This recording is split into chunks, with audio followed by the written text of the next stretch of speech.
Graças e paz a vocês que nos acompanham, acompanhado por meio do WhatsApp, também do canal do YouTube da igreja. Graças e paz ao seu coração, nesse dia do Senhor, que nós vamos continuar com a nossa série que estamos fazendo sobre por que Cristo morreu. E hoje eu quero falar que Cristo morreu para aprender obediência e ser aperfeiçoado. Sendo filho, aprendeu a obediência pelas coisas que sofreu. Hebreus capítulo 5, versículo 8. E também Hebreus capítulo 2, versículo 10. Convinha que aquele por cuja causa e por quem todas as coisas existem, conduzindo muitos filhos à glória, aperfeiçoasse por meio de sofrimentos, o autor da salvação deles. São dois textos bastante claros que falam desse caminho de obediência que Cristo teve que percorrer desde lá do seu nascimento até a sua morte e morte de cruz. O livro da Bíblia que diz que Cristo aprendeu obediência por meio do sofrimento e foi aperfeiçoado pelo sofrimento, diz também que ele era sem pecado. Em tudo Cristo foi tentado como nós, mas sem pecar. Hebreus capítulo 4, versículo 15. Esse é um ensino consistente, vigoroso da Bíblia. Cristo não tinha pecado. Embora ele fosse divino, filho de Deus, ele era totalmente humano, sujeito às nossas tentações, às nossas fraquezas físicas. Então ele sofreu fome, Mateus 21, 18, ira, tristeza, Marcos 3, 5, ele sofreu dor em Mateus 17, 12, mas o seu coração amava perfeitamente a Deus Pai e ele agia de modo coerente com esse amor. Ele não cometeu pecado, nem dolo algum se achou em sua boca, 1 Pedro 2, 21, o que mostra que Jesus Cristo cumpriu com o projeto do Pai na sua totalidade. Por isso, quando da sua morte, ele diz, está consumado, tetelestai em grego, está consumado, a obra foi completa, o sacrifício vicário foi completo, foi eficaz, foi de uma vez para todas. Sendo assim, quando a Bíblia diz que Jesus aprendeu a obediência pelo sofrimento, não quer dizer que ele aprendeu parar de desobedecer. Significa que com cada nova aprovação ele aprendeu na prática e pela dor o que implica obedecer quando diz que ele foi aperfeiçoado pelo sofrimento. Não quer dizer que aos poucos estava se livrando dos defeitos, não. Essa ideia é uma ideia incoerente e não é teológica.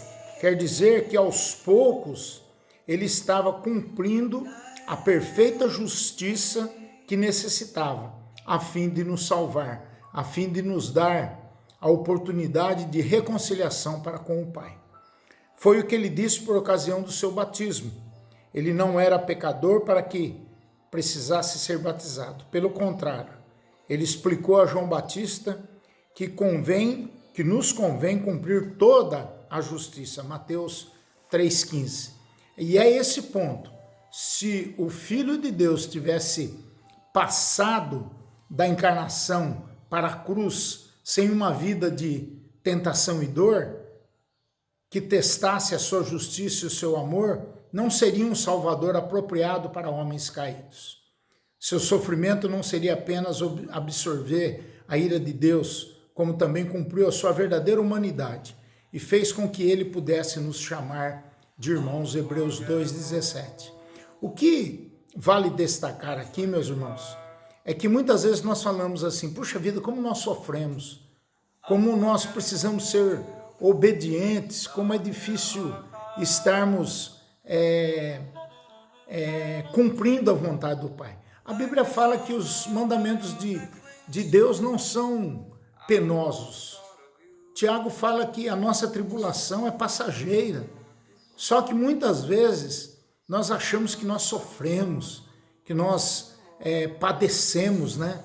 Mas sequer nós padecemos 0,1, 0,00001 100% daquilo que Jesus padeceu. Por isso que ele precisava ser humano, 100% Deus e 100% humano, para ter fome, para ter sede, para padecer todas as dores e para nos mostrar que ele poderia sim obter, sentir, passar pelas nossas dores, para que nós, num futuro como o de hoje, não viéssemos a dizer, puxa vida, como é difícil essa vida, como é difícil viver. Logicamente, a vida é dura, a vida é cruel, mas Deus é bom, Deus é muito bom, Deus é bom demais. Então, para isso, nós precisamos entender que Jesus sofreu tudo aquilo que nós sofremos na terra. E muito pior, o sofrimento de Jesus foi muito pior. Ele não tinha sequer onde reclinar a sua cabeça. Ele não tinha o mínimo de condições que nós temos hoje. Hoje nós temos uma vida até que tranquila, perto daquilo que Jesus sofreu, perto de tudo aquilo que Jesus sofreu, sua rejeição, a rejeição dos seus próprios irmãos, a rejeição do povo judeu. Então a gente olha para os evangelhos, para as cartas paulinas, cartas pastorais e até pelo Apocalipse, a gente vai perceber que Cristo Jesus teve uma vida que foi uma vida de sofrimento, uma vida onde ele padeceu e sofreu. Ele não tinha pecado, mas ele sofreu por nosso pecado. E quando ele morre na cruz do Calvário, ele morre exatamente para aprender a obediência e ser aperfeiçoado. Ele teve morte de cruz, em obediência ao plano de Deus, ao plano do Pai. Agora, o que é mais interessante?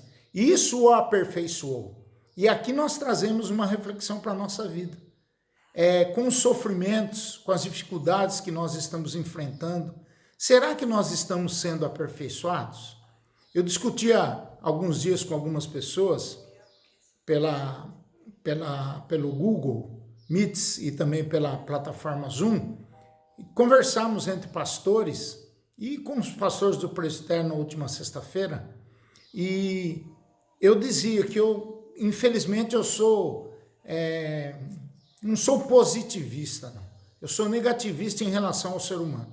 O ser humano, a palavra de Deus diz que ele pende para o pecado, ele pende para o mal. Então não adianta a gente esperar que o ser humano vai ser um ser humano mudado depois da pandemia. E sem contar que a sistematização da teologia reformada e presbiteriana diz lá no seu primeiro ponto, da Tulipe, que o ser humano é um ser depravável. E se ele é depravável, não adianta a pandemia, não adianta isso ou aquilo que vai transformá-lo. Se durante a pandemia a gente vê tanta desgraça por aí acontecendo, as pessoas fazendo festa, as pessoas se reunindo, se aglomerando e não estão nem aí para o vírus, imagine depois que de repente chegar uma vacina. Vai ser mais ou menos como no tempo da AIDS, na década de 90, quando a AIDS pegou feio. O pessoal não estava nem aí. E por isso o Brasil foi classificado em primeiro lugar quase no ranking das nações de habitantes com AIDS. E não é diferente agora. Temos mais de 2 milhões, quase 3 milhões de casos de Covid-19 e temos mais de 90 mil mortos já. Esse número deve chegar à misericórdia de Deus, né? A gente pede misericórdia que não chegue, mas pela toada deve chegar a 120, 150 mil mortos, o que é uma desgraça, uma tragédia. Mas nós precisamos aprender com tudo isso. Então, aprender colocando a nossa obediência a Deus, a sua palavra, aos seus preceitos, aos seus princípios, e sermos aperfeiçoados. Sermos aperfeiçoados depende de nós, depende da presença do Espírito Santo em nós, para que nós sejamos aperfeiçoados, sejamos pessoas melhores, crentes melhores, aquilo que eu sempre falo, ser melhor amanhã do que nós fomos hoje, estarmos vivendo, aproveitando a vida da melhor maneira com que Deus nos dá, para que a gente possa fazer diferença para as outras pessoas, fazer diferença na vida do outro, abençoarmos, sermos abençoadores daquelas pessoas das nossas famílias, com as quais nós mantemos relacionamento de amizade, de trabalho, no nosso trabalho, no nosso lazer, onde quer que seja, nos nossos relacionamentos, as pessoas saberem que nós somos lavados, transformados pelo sangue de Cristo Jesus. Que Deus assim nos abençoe, que Deus nos dê a força, a coragem para aprendermos a obediência, a sermos obedientes e também sermos aperfeiçoados em Cristo Jesus. Por isso ele morreu, para obedecer ao Pai, e essa obediência o levou à cruz, mas ele foi aperfeiçoado. Sendo filho de Deus, ele aprendeu a obediência pelas coisas que sofreu. Nós vamos sofrer algumas coisas, nada que se aproxime daquilo que Jesus sofreu. Então Cristo morreu para aprender a obediência e ser aperfeiçoado. Que isso seja verdade também na nossa vida, em nome de Jesus. Vamos orar. Pai, em nome de Jesus, nós queremos te louvar, te bendizer, te agradecer por hoje, domingo, dia do Senhor, dia que estaremos reunidos para celebrar a Santa Ceia do Senhor. E como isso, Pai, dói no nosso coração de sabermos que não estamos podendo, Pai, nos reunir, nos aglomerar, mas temos certeza, Pai, que isso vai passar logo e o Senhor vai nos dar condições para nos reunirmos e declararmos que o Senhor vive, declararmos que o Senhor morreu, mas que o Senhor ressuscitou, declararmos que o Senhor é o pão da vida, que o sangue que o Senhor derramou é o sangue da nova aliança. Por isso, Pai, aceite a nossa oração, aceite, Pai, tudo aquilo que está dentro do nosso coração. E ensina-nos, Pai, a obediência, ensina-nos, Pai, acima de tudo, para sermos santificados, separados, aperfeiçoados, para a honra e glória do teu santo e bendito nome. Oramos agradecidos em nome de Jesus. Amém. Que a graça do nosso Senhor e Salvador Jesus Cristo, o amor de Deus, nosso eterno e bom Pai, a comunhão e as consolações do Santo Espírito de Deus sejam com todos vocês, amado povo de Deus da Igreja Presbiteriana de Pederneiras e todos que nos assistem, hoje e para todos sempre. Amém. Deus abençoe a sua vida, em nome de Jesus. E vamos em frente. Força, foco e muita fé no coração. Em nome de Jesus. Amém.